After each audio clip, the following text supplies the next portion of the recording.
ओम नमः शिवाय। आइए सुनते हैं शिव और पार्वती की व्रत कथा। एक समय श्री महादेव जी पार्वती के साथ भ्रमण करते हुए मृत्यु लोक में अमरावती नगरी में आए।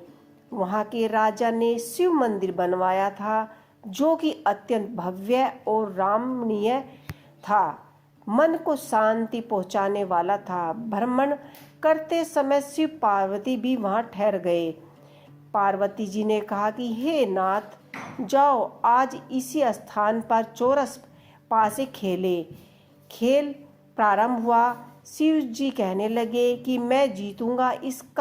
इस प्रकार उनकी आपस में वार्तालाप होने लगी।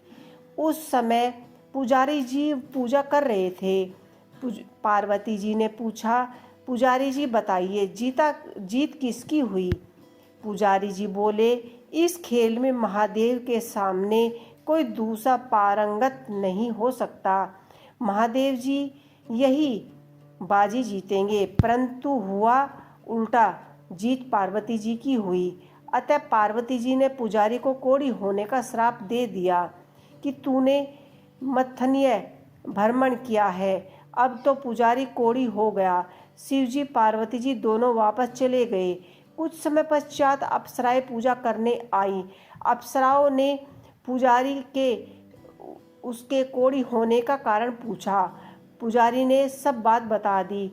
अप्सराएं कहने लगी, पुजारी जी आप 16 सोमवार का व्रत करें तो शिव प्रसन्न होकर आपके सभी संकटों को दूर करेंगे। पुजारी जी ने विधिवत श्रद्धा भाव से व्रत प्रारंभ किए और अंत में व्रत का उद्यापन भी किया। व्रत के प्रभाव से पुजारी रोग मुक्त हो गए। कुछ दिनों बाद भगवान शंकर जी पार्वती जी पुनः उस मंदिर में आए और पुजारी को रोग मुक्त देखकर पार्वती जी ने पूछा कि मेरे दिए हुए श्राप से मुक्ति पाने का तुम्हें कौन सा उपाय किया है? पार्वती जी ने कहा कि हे माता, पुजारी बोले कि हे माता, अप्सराओं द्वारा बताया गया 16 सोमवार का व्रत करने से मेरे सभी कष्ट दूर हुए हैं।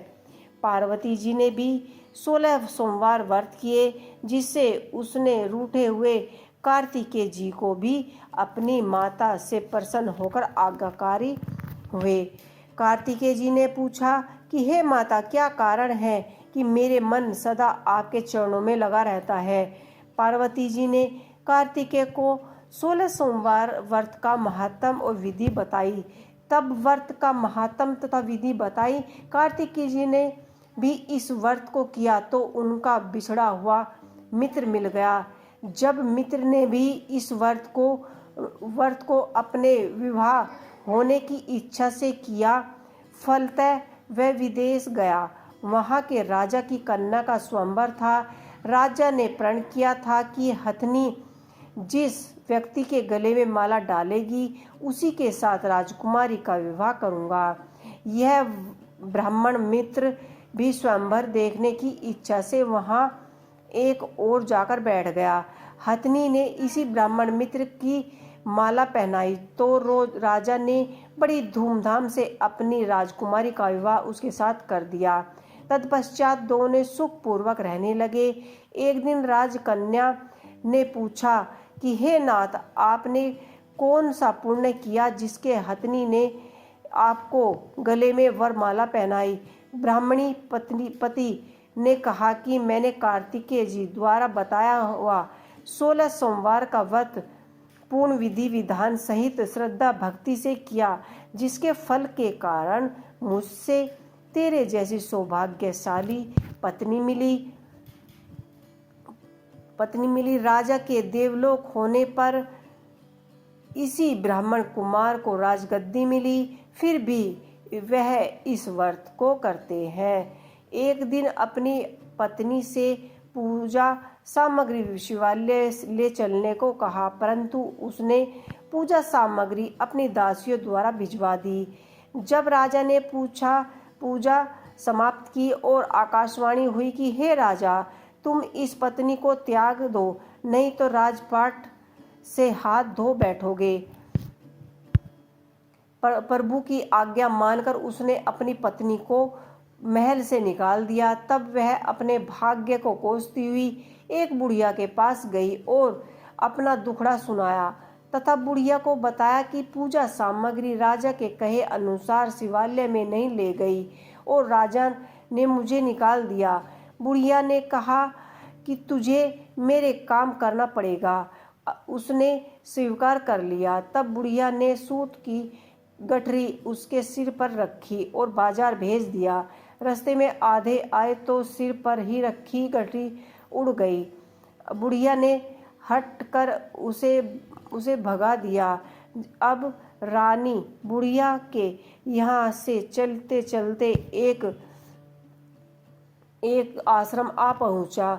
गुसाई जी उसे देखते ही समझ गए कि यह उच्च धरने की अबला विपत्तियों की मारी है और उसे धैर्य बंधाते हुए बोले कि बेटी, तू मेरे आश्रम में रह, किसी प्रकार की कोई चिंता मत कर।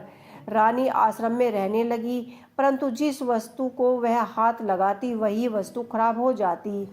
यह देखकर गुसाई जी ने पूछा, बेटी, किस देव के अपराध से तेरा ऐसा हाल हुआ है? रानी ने बताया कि मैंने अपने पति की आज्ञा का उल्लंघन किया है और शिवालय के में पूजा के लिए नहीं गई। इससे मुझे घोर कष्ट उठाने पड़ रहे हैं। गुसाई जी ने शिव जी से उसकी कुशल समीक्षा के लिए प्रार्थना की और कहा कि बेटा, तुम 16 सोमवार व्रत के अनुसार विधि व्रत करो। तब रानी ने विधि पूर्वक व्रत पूर्ण किए। व्रत के प्रभाव से रानी को याद आया कि दूत उसकी खोज में फिर रहे हैं। आश्रम में रानी को देख दूत ने राजा को बताया कि तब राजा ने वहां जाकर गुसाई जी से कहा, महाराज, यह मेरी पत्नी है। मैंने इसका परित्याग कर दिया है। कृपया इसे मेरे साथ भेज दीजिए। शिवजी की कृपा से प्रतिवर्ष 16 सोमवार का व्रत करते हुए वे आनंद से रहने लगे। अंत में शिवलोक की प्राप्ति हुई। तो जो भी व्यक्ति इस कथा को सुनता है, कहता है और व्रत पूरी श्रद्धा के साथ करता है, ओम जय शिव ओमकारा, जय शिव ओमकार का जाप करता है, उसकी सभी मनोकामनाएं पूर्ण हो जाती है। ये कथा यहीं पर समाप्त होती है। ओम नमः शिवाय।